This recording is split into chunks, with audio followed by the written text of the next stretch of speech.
Right, so I'm just going to go through a LinkedIn profile and use Andrea as an example. So I worked with Andrea on a CV, the CV writing workshop, and also through this career advice clinic. So we're going to look at hers as an example of how you can build out your LinkedIn profile, and then I might jump to mine if there's any additional bits that we need to look at and add.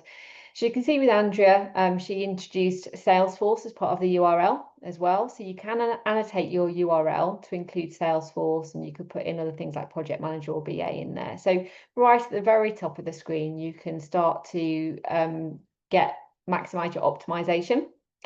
Now, if we look then at her main profile, she's added a really lovely profile picture, so try and get some professional photos done. You can also use AI as well. So Kelly in our team used AI. She didn't pay a photographer to do those. You can get a really lovely photo done through AI or a local photographer. And then also she created a custom background as well, which showed her certifications and her having a cup of coffee with a Salesforce cup. So again, you can use Canva. Use Canva, which is a graphic design tool. You can create a little image and background for yourself. So you don't have to have a picture of yourself on there. It looks lovely, but you could just have your certifications. You can tailor it. You can use some various Salesforce icons. We do have some templates available in the Supermums Learning Portal as well that you can annotate and adopt.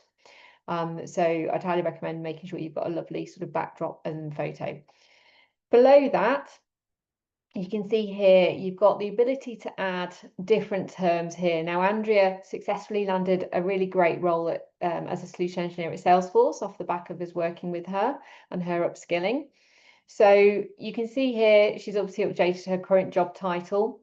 You would have open to work available if you're actively wanting people to find you for open to work. Again, you can use the little dash lines and you can put in your industry specialisms and your skill sets and certifications as little dashes. Now you can have quite a few. When I show you mine, it will show that you can have quite a few words here. Now, this is one of the key ways that people are going to find you. If recruiters are looking and headhunting, which they do, a lot for different job roles, these are the keywords that they might find. So make sure you've got different products, different skills highlighted, different industries within this section here. Now, within contact info, please make sure that you add your email address. Andrea hasn't actually got hers in there, but she's not looking for work right now. So she's got her job, but I'd always make sure you've got your email address in there as well. So if people are going to connect with you, they can easily contact you. Now, below that, you've got your about section. So again, Andrew's updated this with her most recent job role, which is amazing. But beneath that, you can use your bio that you use on your CV. Now, I do have the CV template guidance and the bio guidance. Generally, the bio will emphasize your key skills, your industry knowledge, your experience, your achievements that you want to get in there. You want to make this really succinct and to the point. And I'd highly recommend just having sort of the similar one to your bio on your CV. Again, keywords are really important. As you can see here, it's quite clear with bullet points. Don't make it a big block of text necessarily because people won't read all of it. So pull those things out. Then you've got this top skills area. So make sure you fill this in with, again, your top skills, which are both soft skills, technical skills, the Salesforce technology that you're familiar with. Again, these will be ranked in terms of optimization and people finding you. Below that, you've got your posts area. Now, I encourage you to be regularly posting updates, whether you've got new opportunities, whether you're looking for work. There's different ways you can optimize your profile. I will again show you on my profile how you can have what we call featured posts. So it might be that you want to create some featured posts around something you're learning or doing, and people can obviously see what you're talking about. So do sort of show that you're active. It can be reposting something like Andrea's done here. It's not about you necessarily coming up with something new. You can obviously advertise that you have been part of Supermums. So these really build out your get massive optimization when you add a new position. You'll see on here that Andrea added Supermums as a trainee, and she did some work experience for us as well. So when you add any work experience here, that really does get exposed to your network, and a lot of people see it. So, keep building out that. We can talk about a LinkedIn posting session in one of the future sessions, like what do you post, how do you build that up? We can definitely provide some more guidance on that. In terms of experience, I would highly recommend, putting in any experience you've got within Salesforce and elsewhere. People love to see that you've got mature experience, that you've got different industry experience, you've got business experience, even volunteer roles. You can put in a career break as well now in here, and I think that's equally valuable. It's part and parcel. So within each of these roles, you can I would put in what I recommend on the CV as well. Put in what the key skill sets were that you did and any achievements that are related to that. When you do your work experience, similar to what Andrew's done here, put in that you were a Salesforce administrator. Depending on what roles you were taking, Andrew's used Salesforce consultant as a contract. You don't have to say it was internship. You don't have to say it was freelance, pro bono. Just put it in as a contract, the Salesforce administrator, Salesforce consultant role, and tag the organization that you worked at, and put in a little bit about what you were doing. So as you can see here, Andrew's put a whole sort of list of things that she was doing in that work experience project when she was doing it. Now at Supermum, she's added in, let me share, sorry, all her experiences. She's added in the different courses that she's been doing in here. So she did the consultant program, the admin program. She also did Data Cloud as well. And then she's got her previous roles in here, what she did. And again, a summary of what the key roles and responsibilities were, any certificates that she got during that time, always adds weight as well. She's added in the media. Again, different roles, the different skills, and the different sort of aspects of that. So you want to add in anything, don't ever feel that you should cut it off. I do believe that you should add everything. I think I've even got in mind that was a version V consultant in 2025. Or I didn't have 2005. Everything counts because they're all kind of adds value and different skill sets and makes you the wealth of person that you are. So you can sort of go through that. Now, under education, I would put in any educational courses that you've done. Trailhead, absolutely, tag Trailhead. Supermums will come up actually as a company rather than education.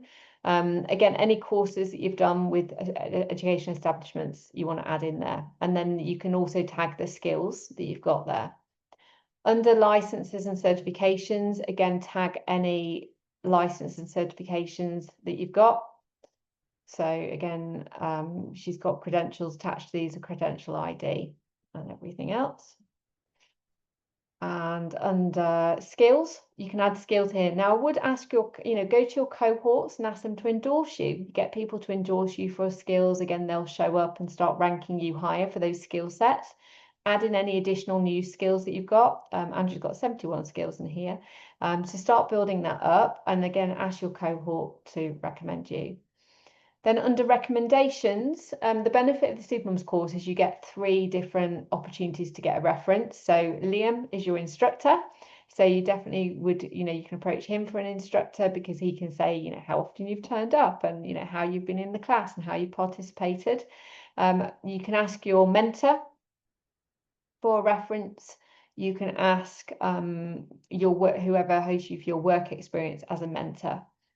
So they're the sort of 3 references we recommend. Obviously, any previous employers you've had, again, ask them for a reference. So if a recruiter is looking for somebody, they're going to see all of this. They're going to see everything. They're going to see your recommendations. They're going to feel like you're a good candidate and that's somebody they want to reach out to. Now, I'm just going to jump to my profile to see if there's anything else that I would recommend that we haven't seen there. I think the other thing, sorry, just to add to here is once you've updated your profile, make sure you go to the Supermums alumni group on LinkedIn and start to build your connections with as many of these people as possible. Currently, we've got 582 members out of all of our learners that are on LinkedIn. So you can easily find them, show all and start connecting to them all, say hi. If people are working at a company or industry that take your fancy, it's a great opportunity to start connecting with them. So let me just jump to mine, see if there's anything else we've missed. So here you can see I've got various words, keywords that people might find.